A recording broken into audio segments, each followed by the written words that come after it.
전투기를 수출하는 나라라면 보통 어딜 떠올리시나요? 미국, 프랑스, 아니면 유럽의 방산 강국들? 폴란드가 선택한 단 하나의 동맹, 그리고 그들이 함께 만들어낸 자립의 하늘. 이건 전투기 수출 이야기가 아닙니다. 기술, 신뢰, 그리고 함께 날아오른 두 나라의 이야기입니다. 지금부터 그 믿기 힘든 이야기를 시작합니다. 잠깐 1초만 투자해서 좋아요, 구독 눌러주세요. 폴란드가 한국에서 전투기를 도입한다고요? 미국도 아니고 프랑스도 아니고 한국에서요? 이 문장을 처음 들은 순간 저는 잠시 말을 잃었습니다. 오랜 시간 국방부에서 일하면서 수많은 방산 계약 문서를 봐왔고 다양한 나라들과 협상을 해봤지만 한국이라는 이름은 저에게도 아직 익숙한 방산 파트너가 아니었습니다. 솔직히 말하면 처음엔 장난스러운 농담이나 오보쯤으로 생각했어요. 전투기라는 건 단순한 기계가 아닙니다. 국방의 핵심이자 국가 기술력의 집약체죠. 그런 걸 한국이 수출한다고요? 안녕하세요. 저는 폴란드 국방부에서 정책 기획과 방산 외교를 담당하고 있는 안제이 체르니입니다. 나이는 50이 조금 넘었고 20년 가까이 유럽과 북미, 중동을 오가며 크고 작은 협상을 맡아왔습니다. 국방 외교 분야에서는 냉정하지만 실용적인 협상가로 통합니다. 그런데 저도 한국과의 인연만큼은 예상할 수 없었던 놀라움의 연속이었습니다. 이 이야기는 2022년 초 러시아가 우크라이나를 침공하면서 시작됐습니다. 그해 겨울 폴란드 전역은 말로 다 할 수 없는 불안 속에 잠기게 되었죠. 유럽연합과 나토 내부에서는 분주하게 대응 방안을 논의했지만 실질적인 위협은 저희 같은 인접국이 먼저 마주하게 됐습니다. 국경 근처 주민들의 불안은 극에 달했고 이미 많은 우크라이나 피난민들이 폴란드로 들어오기 시작했습니다. 그 긴박한 상황 속에서 저희 국방부가 가장 먼저 착수한 건 공군력 재정비였습니다. 육군과 해군도 물론 중요하지만 현대전에서 하늘을 먼저 장악하지 못하면 그 어떤 방어선도 무의미해진다는 걸 저희는 잘 알고 있었거든요. 문제는 저희가 보유한 기종이 대부분 구식이라는 점이었습니다. 제대로 된 작전 가동률도 낮았고 정비 부품은 오래전에 단종된 것도 있었어요. 바로 그때 각국 방산업체들에 긴급히 전투기 도입 요청을 보냈습니다. 반응은 예상대로 빠르게 왔습니다. 미국은 F-16 블록 7,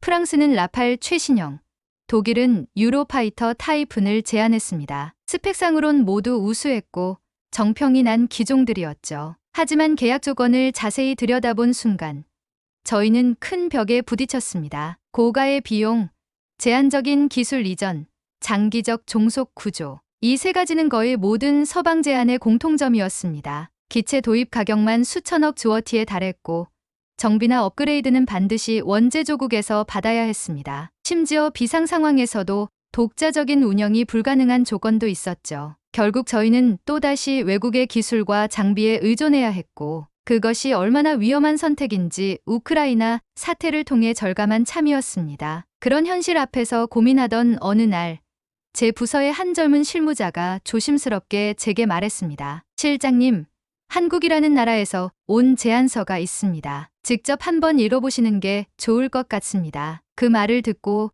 저는 처음엔 고개를 갸웃했어요. 한국이라면 TV에서 본 스마트폰, 반도체, K-팝 정도가 떠올랐습니다. 군용 항공기라니 솔직히 상상도 안 되는 조합이었죠. 그래도 막내의 진지한 얼굴이 마음에 걸려 제안서를 펼쳐봤습니다. A사 3장 분량. 눈에 확 들어오는 문장은 첫 장 위에 이렇게 적혀 있었습니다. 우리는 전투기를 판매하지 않습니다. 우리는 파트너와 함께 하늘을 지키는 방법을 공유합니다. 그 문장을 본 순간 저는 멈춰서서 다시 한번 읽었습니다. 그동안 봐왔던 방산 문서에서는 볼 수 없던 어휘였어요. 하늘을 지키는 방법이라는 표현은 기술적 접근이 아니라 철학적인 접근이었습니다. 그리고 이어지는 내용은 더욱 놀라웠습니다. 한국항공우주산업, 즉 KAI라는 기업에서 보낸 제안서였고 핵심은 FA-50이라는 경공격기였습니다. 저희가 그동안 검토했던 전투기에 비하면 크기도 작고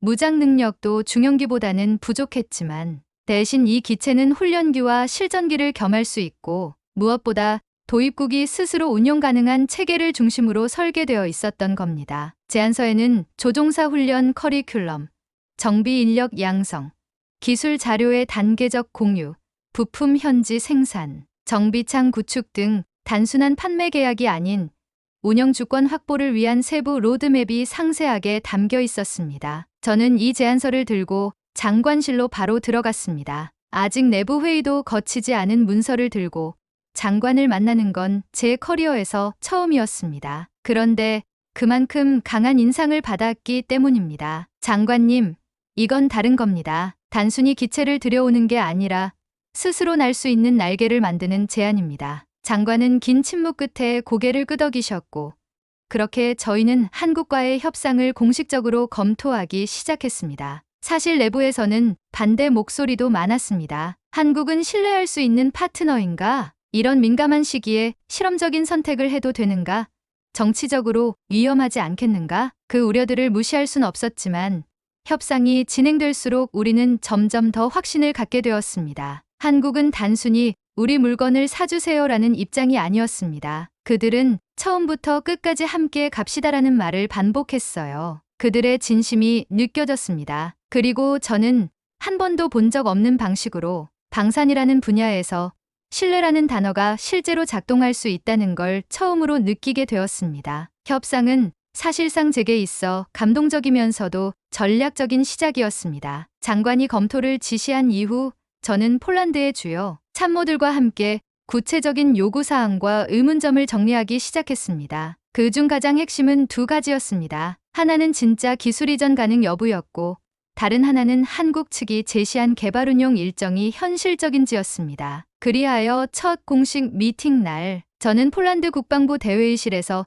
마르코 한 KAI 해외사업부 이사님을 모셨습니다. 방 하나가 꽉 찰 정도의 인원이 모였고 분위기는 긴장됐습니다. 방산 계약이란 곧 국방으로 직결된 결정이기에 신중하지 않을 수 없었죠. 마르코 이사님은 50대 중반쯤으로 보이는데 한눈에 군사 외교 경력이 풍부해 보였습니다. 그는 천천히 목소리를 낮춰 말하기 시작했습니다. 폴란드가 우려하는 것 잘 알고 있습니다. 미국, 유럽 방산 강국들과 비교했을 때 한국은 상대적으로 덜 알려졌을 수 있습니다. 그러나 한국의 FA-50은 이미 여러 나라에서 검증받은 기종입니다. 인도네시아, 필리핀, 태국에 납품되어 운영 중이며 실제로 자립 운용 능력을 확보한 경험이 있습니다. 회의장 안은 잠시 조용해졌습니다. 그의 말에는 자신감뿐 아니라 실제 경험에서 우러나온 무게가 있었어요. 마르코 이사님은 문서와 슬라이드를 통해 각 협력국에서의 도입 과정을 세밀하게 설명했습니다. 인도네시아에서는 도입 후 6개월 만에 자국 교관이 FA-50을 독자적으로 운용할 수 있었습니다. 필리핀도 마찬가지고 태국도 현재 모든 운용과 정비를 자체 책임하에 수행하고 있습니다. 이러한 구체적 수치는 저희에게 큰 신뢰감을 주었죠. 다음은 기술 이전 범위였습니다. 그는 단호하게 말했습니다. 한국은 데이터 공유와 기술 이전을 약속합니다. 운영 매뉴얼뿐 아니라 정비 관련 모든 문서, 시뮬레이터 기술, 구조 설계도, 심지어는 엔진 정비 노하우까지 공유가 가능합니다. 단, 보안을 엄격히 지킬 수 있는 조직이 필요합니다. 그 조건은 당연히 수용할 만한 것이었습니다. 기술을 준 만큼 보안을 지킬 준비도 되어 있어야 한다는 말에 오히려 호감을 느꼈습니다. 우리가 기술을 제대로 지킬 수 있는가라는 질문은 저 자신에게도 중요했죠. 이어 이승재 중령 이야기가 나왔습니다. FA-50 교관으로 파견될 이 중령님은 한국 공군에서 다년간 훈련 교관을 맡아왔고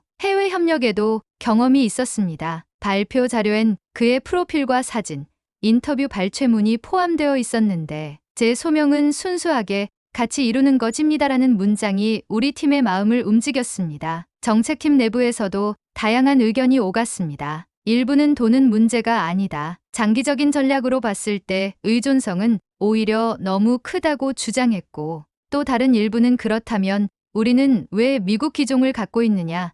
이번엔 실험이 아닌 명확한 승리가 필요하다고 맞섰습니다. 하지만 제 생각은 달랐습니다. 어느 날 저는 국방장관님과의 호프 대화 자리에서 이렇게 말했습니다. 장관님, 우리는 단순히 무기를 사는 게 아닙니다. 이번에는 스스로 지키는 능력을 사는 겁니다. 값이 비싸다고 좋은 장비만이 능사는 아닙니다. 저는 한국이 제안한 자립형 협력, 모델이 우리에게 진정한 국방의 주권을 돌려줄 수 있다고 믿습니다. 장관님은 눈빛이 진지해졌고 그날 점심 이후부터는 분위기가 확 달라졌습니다. 내부 회의에서도 이제 국내 정비창을 믿어보자라는 방향으로 기류가 바뀌었고 실제로 기술자들과 관계자들을 중심으로 보안 교육 TF도 준비되기 시작했죠. 그 과정에서 저는 폴란드와 한국의 작은 문화 차이도 몸소 느꼈습니다. 회의 중 한국 측은 질문 있으면 언제든 하십시오. 우리는 여러분이 주도할 수 있도록 돕겠습니다라는 식으로 표현했어요.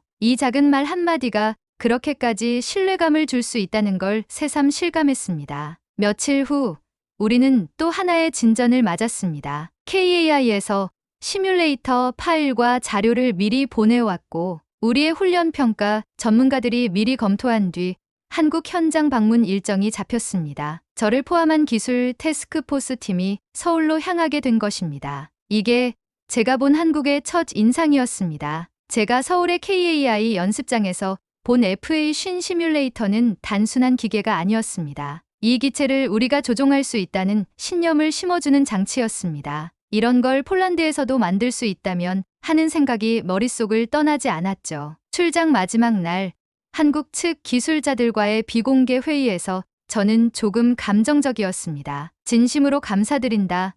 우리가 이걸 할 수 있을 거라고는 사실 직접 와보기 전엔 생각도 못했다고 말했습니다. 그들은 미소 지으며 이렇게 답했습니다. 도움이 아니라 파트너십입니다. 그리고 우리는 파트너를 믿습니다. 그 말 한마디가 제게 남긴 건 깊은 울림이었습니다. FA-50 초도기 인도가 완료되던 날 바르샤바 공군기지에선 조용하지만 무게감 있는 환영 행사가 열렸습니다. 하늘을 가로지르며 착륙하는 검은 기체를 보며 저는 생각했습니다. 이건 단순한 철덩어리가 아니라 우리가 처음으로 주권을 갖고 날릴 수 있는 무기다. 이승재 중령과 함께 온 한국의 훈련단은 정말 철저하고 조직적이었습니다. 이 중령은 훈련생들에게 직접 영어로 강의했고 통역을 쓰지 않고도 완벽하게 기술 용어를 설명할 수 있었습니다. 그리고 가장 감동적이었던 건 훈련을 받는 저희 파일럿들을 진심으로 동료로 대해주는 태도였습니다. 우리는 여러분이 이 기체를 자유롭게 날릴 수 있기를 바랍니다. 훈련이 끝나면 저희는 떠납니다. 이후엔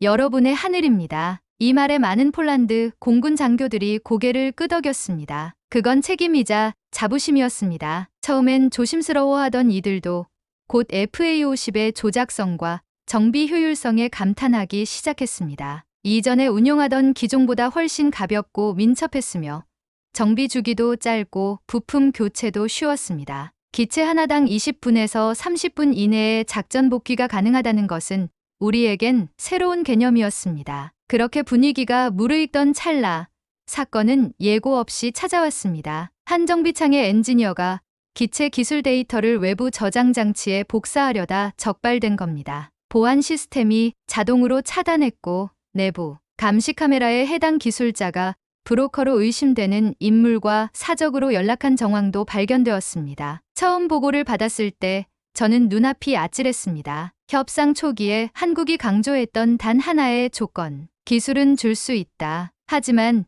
지킬 준비가 되어 있어야 한다. 그 말이 메아리처럼 떠올랐습니다. 즉시 관계기관이 해당 기술자를 체포했고 저희는 한국 측에도 곧바로 사실을 공유했습니다. 제가 마르코 한 이사에게 직접 전화를 걸었을 때 그의 목소리는 차분했지만 짧은 침묵 속에 실망이 묻어났습니다. 이 사실은 한국에서도 심각하게 받아들여질 것입니다. 그러나 저는 당신들이 이 상황을 어떻게 대처하는지를 더 중요하게 보겠습니다. 그 말에 저는 깊은 책임감을 느꼈습니다. 단순한 유출 시도 그 자체보다 그것을 다루는 우리의 태도가 한 나라의 신뢰를 결정짓는다는 걸 실감했습니다. 저희는 즉시 조치를 취했습니다. 해당 인력은 군사기밀법 위반 혐의로 구속되었고 정비창 보안 프로토콜을 대대적으로 강화했습니다. 국방부 산하에 별도의 방산기술보호위원회를 구성하고 한국 측 기술진과 함께 공동대응 매뉴얼도 만들었습니다. 며칠 후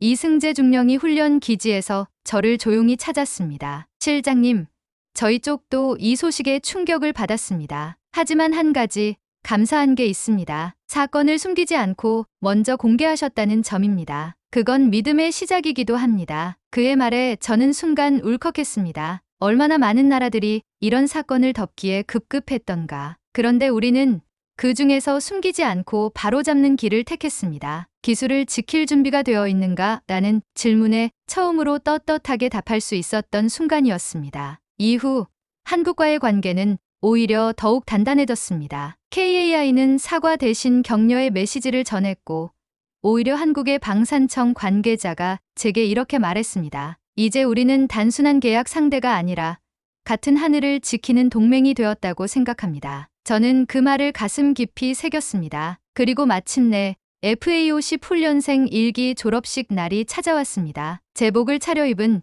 12명의 파일럿이 태극기와 폴란드 국기를 나란히 들고 입장하는 장면은 지금도 잊을 수 없습니다. 누군가는 말했습니다. 우리 공군 역사상 처음으로 우리가 만든 조종사들이다. 그날 이승재 중령은 단상에 올라 짧은 연설을 했습니다. 여러분은 이제 누군가의 지시 없이도 스스로 판단하고 비행할 수 있는 조종사입니다. 하늘은 열려 있고 그 책임도 여러분에게 있습니다. 자랑스러워하십시오. 훈련생들은 박수로 화답했고 그 가운데 몇몇은 눈시울이 붉어져 있었습니다. 그건 단순한 비행 기술을 배운 게 아니라 국가를 지키는 정신을 함께 배운 자부심의 눈물이었을 겁니다. 그로부터 2년, 달력으로는 그리 긴 시간이 아닐 수 있지만 제게는 마치 한 시대가 지나간 것처럼 느껴지는 시간입니다. 처음 FA50 도입이 결정되고 훈련이 시작됐을 때 많은 이들이 걱정했었습니다. 정말 우리가 이걸 독자적으로 운용할 수 있을까?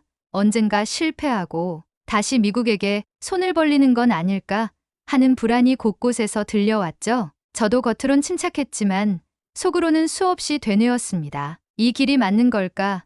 정말 한국이 약속한 대로 될 수 있을까? 그런데 지금은 확실하게 말할 수 있습니다. 우리는 해냈습니다. 그리고 그 과정에서 단순히 항공 전력을 강화한 것이 아니라 국가의 자존감을 회복하는 경험을 했습니다. 이제 폴란드는 한국의 도움 없이 FA50을 정비하고 자국 조종사들을 양성하며 실전 대치까지 자립적으로 수행하고 있습니다. 초도기인도 당시만 해도 한국 교관이 조종석 옆에 타야 했지만 지금은 폴란드인 교관이 자국 훈련생을 가르치는 장면이 일상이 되었습니다. 우리 공군 기지에는 이제 한국 기술자 대신 폴란드의 정비 엔지니어들이 파트를 교체하고 점검하고 문제가 생기면 직접 기술 매뉴얼을 열어 해결하는 풍경이 펼쳐지고 있죠. KAI에서 제공한 수백 건의 기술 문서와 시뮬레이터 데이터, 부품 매뉴얼들은 이제 완전히 우리 체계 속에 통합되어 있고 보안 교육과 기밀 유지 체계도 훨씬 더 강화되었습니다. 기술 유출 사건 이후 저희는 외부 컨설팅 없이 독자적으로 보안 감사팀을 만들었고 지금은 타군에도 보안 교육 모범 사례로 전파되고 있습니다. 저희 부서의 막내였던 실무자, 그때 한국 제안서를 조심스레 제게 내밀던 친구는 지금 제 옆자리 팀장으로 승진했습니다. 그 친구가 최근 회의 중에 이런 말을 했습니다. 실장님, 그땐 저도 그냥 좀 저렴한 대안 정도로 생각했는데 지금은 한국이 제안한 게 그냥 무기 판매가 아니라 사람을 키우는 철학이었다는 걸 알겠습니다. 그 말을 듣고 저는 속으로 웃었습니다. 그래, 그게 바로 우리가 한국에서 배운 것이죠. 기술도 훌륭했지만 사람을 키우고 상대를 존중하고 파트너로 믿는 그 태도. 그게 가장 인상 깊은 교훈이었습니다. 그리고 그 신뢰는 국제사회에서도 인정받기 시작했습니다. FA50 협력 모델을 도입한 이후 체코, 루마니아, 슬로바키아, 심지어 발트 3국까지 관심을 보이기 시작했습니다. KAI는 이제 단순한 제조업체가 아니라 운용 능력 이전 파트너라는 새로운 이미지를 구축하게 됐습니다. 저희는 폴란드 사례를 공식적으로 소개했고 한국과 함께 자료를 정리하여 각국 국방 관계자들에게 브리핑도 진행했습니다. 사실 내심 걱정도 했습니다. 우리 경험이 정말 다른 나라에 적용될 수 있을까? 그런데 회의장에 모인 여러 나라의 참모들은 저희에게 한 목소리로 말했습니다. 여러분의 결정은 용기였고 결과는 희망이었습니다. 그리고 저는 얼마 전 나토 방산협의회에 참석해 제 인생에서 가장 인상 깊은 연설을 하게 됐습니다. 저는 장황한 기술적 수치를 나열하지 않았습니다. 대신 단 한 문장으로 시작했죠. 우리는 한국에서 전투기를 산 것이 아닙니다. 우리는 하늘을 지키는 방법을 함께 배운 것입니다. 그 말에 회의장은 조용해졌고 몇몇 장관들은 고개를 끄덕이며 진지한 표정을 지었습니다. 그날 저는 실무자로서가 아닌 진심을 나눈 당사자로서 연단에 섰습니다. 그리고 마무리하며 이렇게 말했습니다. 진짜 방산협력이란 강자가 약자에게 무기를 던져주는 것이 아니라 서로의 눈높이를 맞추고 함께 날 수 있는 날개를 만들어주는 것입니다. 우리는 한국과 함께 그걸 배웠습니다. 그 이후 여러 나라에서 저희에게 질문이 쏟아졌습니다. 한국은 어떻게 기술을 신뢰하며 공유할 수 있었는지, FA50은 정말로 자립 가능한 플랫폼인지, 그리고 가장 중요한 것, 신뢰는 어떻게 형성되었는지에 대한 질문들이었습니다. 저는 대답했습니다. 한국은 기술 이전을 약속한 것이 아니라 신뢰를 먼저 보여주었습니다. 그리고 그 신뢰가 우리가 가진 모든 의심을 뛰어넘게 만들었습니다. 며칠 뒤 서울 출장길에 오르기 전날 밤, 저는 혼자 제 사무실에서 창밖을 바라보다가 문득 생각에 잠겼습니다. 처음 그 제안서를 받았던 날, 이런 나라에서 정말 우리가 비행할 수 있을까? 하고 의심하던 제 모습이 떠올랐습니다. 그리고 이제는 감히 말할 수 있습니다. 한국은 단지 우리에게 전투기를 판 나라가 아닙니다. 한국은 우리에게 스스로 지킬 수 있다는 믿음을 가르쳐준 나라입니다. 한국의 이승재 중령, 마르코 한이사, KAI의 수많은 기술자들, 그리고 한국 국민들께 진심으로 감사드립니다. 저희는 지금도 날고 있고 앞으로도 날 것입니다. 여러분이 보여준 신뢰 위에서, 여러분과 함께 만든 기술 위에서 폴란드의 하늘을 우리가 지키고 있습니다. 오늘의 이야기가 마음에 와 닿으셨다면 여러분의 생각을 댓글로 나눠주세요. 좋아요와 구독은 앞으로도 더 많은 한국의 숨은 이야기를 전해드릴 수 있는 큰 힘이 됩니다.